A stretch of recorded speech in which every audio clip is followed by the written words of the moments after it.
So, you know what, chat? I know that half of you are not interested in Genshin stuff, but I am. So you can suck my massive... I mean, what? Vivian! A traveler, you say? It's the Ainsleaf. Shut up, Matrix! Why are you traveling? The irrigation To of see your mom. mankind ends now. Yeah, this piece of shit got her.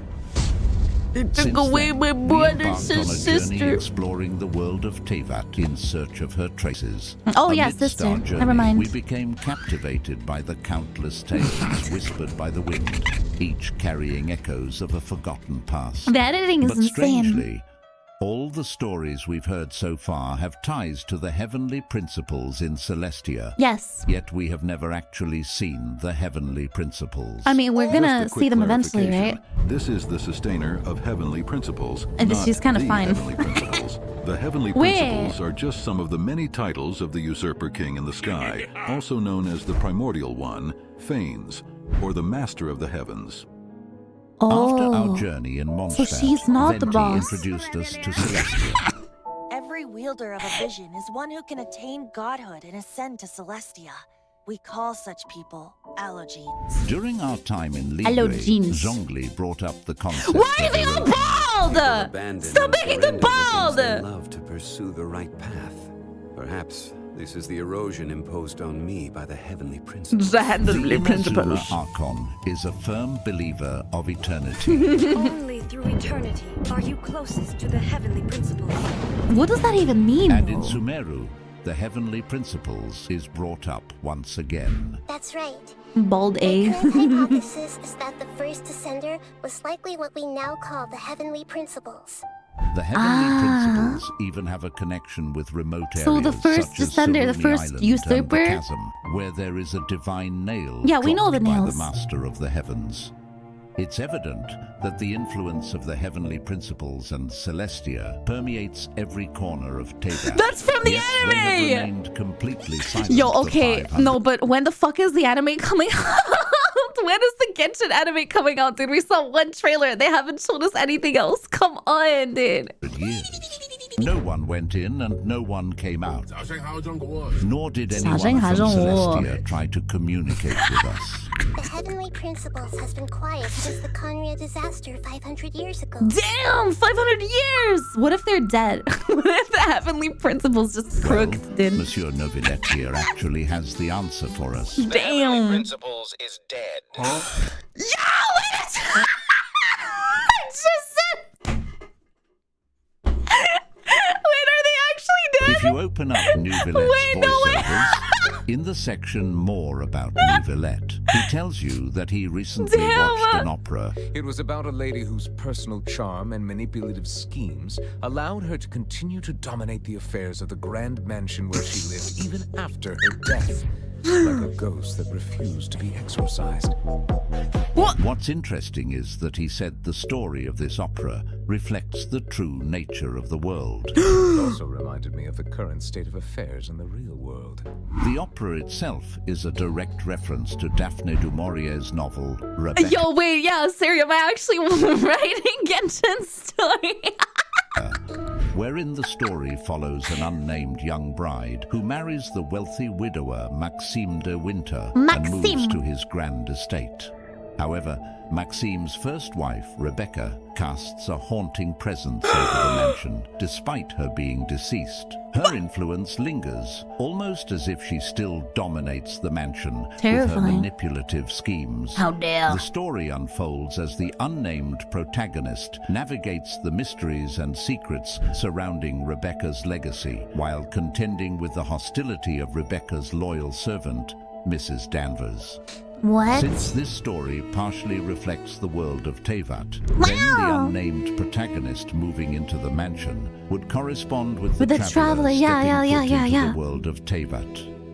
And Rebecca, who dominates the mansion even after her death, mirrors the heavenly principles, Damn. never physically appearing, yet exerting influence over the affairs of Teyvat. Rebecca's loyal servant, Mrs. Danvers, who is hostile towards the protagonist, parallels with the unknown god, who is hostile towards the traveler. Oh.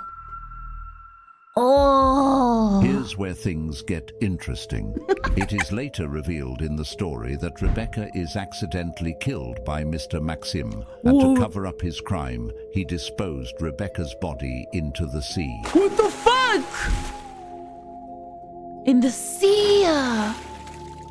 Rebecca, who corresponds with the heavenly principles, is disposed into the sea. Paimon is fished out from the sea.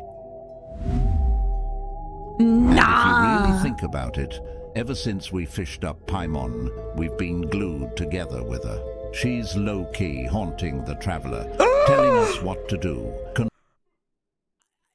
controlling us with her manipulative schemes. How about we explore the area ahead of us later? Saucy. Let him go. Wait. Before that, let me Is it a sponsor? let me introduce the sponsor of today's It's a video. fucking get that bag, bro. 1999. Oh yeah, we love that game. So you have a mother? Reverse 1999 is a free-to-play 20th century time-traveling strategic RPG game delving into the world of It's an really alternate good, Earth chat. in Go watch it. 1999, It's fucking where a busting. catastrophic event Yo, known that's as a the long ass Storm ad. causes the flow of Story quest. Okay, back. Have your free 5-star character and 73 In Nahida's story quest, we learned that reversing the process of growth can unleash immense powers. Go play it, sorry. Unleash power beyond my limits if I can reverse the process of growth. Wait, so okay, new theory. Our sibling is commonly referred to by the Abyss as the Order as the princess, and if the Heavenly Principles is referred to the usurper, what if the twin is the successor of the Heavenly Principles? Might be, possibly. You are right about that. But the thing is that wasn't the twin connected to the Abyss in some way or the other? And wasn't the Fatui also connected to the Abyss? Like, what's going on here? I don't know, man. My brain wrinkles are becoming immense from this. Yup. Okay. I will be able to unleash power beyond my limits if I can reverse the process of growth. In simpler terms, Nahida is saying size and power are interchangeable, just like mass and energy from Einstein's famous equation. This is demonstrated when Rukkhadevata exhausted her power to revert the disaster caused by forbidden knowledge. In helping King Deshret to eradicate forbidden knowledge, she exhausted her strength, and her form became that of a small child. No, look at the water. Another example is the stove god Marcosius. Centuries later, disaster and plague arose once more. The stove god would appear no longer, for he placed all of his power into the land itself to quell the calamities. Dude, Guoba is and his such a wits greatly tad. reduced. Thus his body decreased in size. Paimon is not small by default.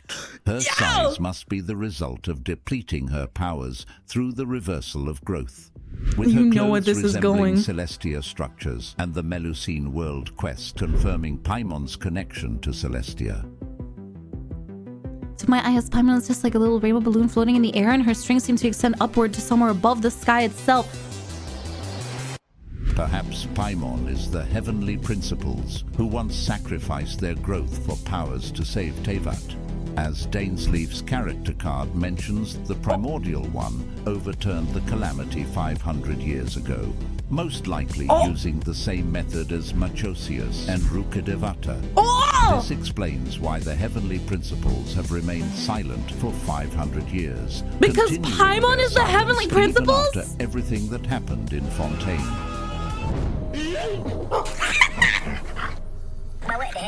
Because she is dead, she is no longer considered the heavenly principles. You'll lose everything. You'll not only lose your appearance, but you'll lose your emotions, memories, and who knows what else? Well, that's At what the end of Paimon the lost. novel, the Grand Estate is engulfed by flames, and it is implied that Mrs. Danvers perished in the fire alongside the haunting presence of Rebecca's ghost. No! This actually corresponds with the traveler's character story. The Keeper here refers to the sustainer of heavenly principles, which corresponds with Mrs. Danvers, who died at the end of the story.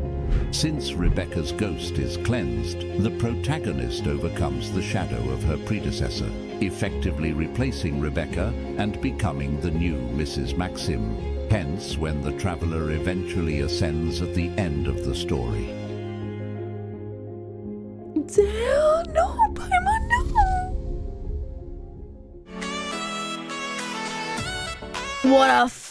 What an insane theory, dude! Oh my god, the reach is crazy. No, but the thing is, that's what this person does. This person, Wei, makes the most insane fucking theories ever. Insane theories. Like, I love their Genshin videos. They're so good.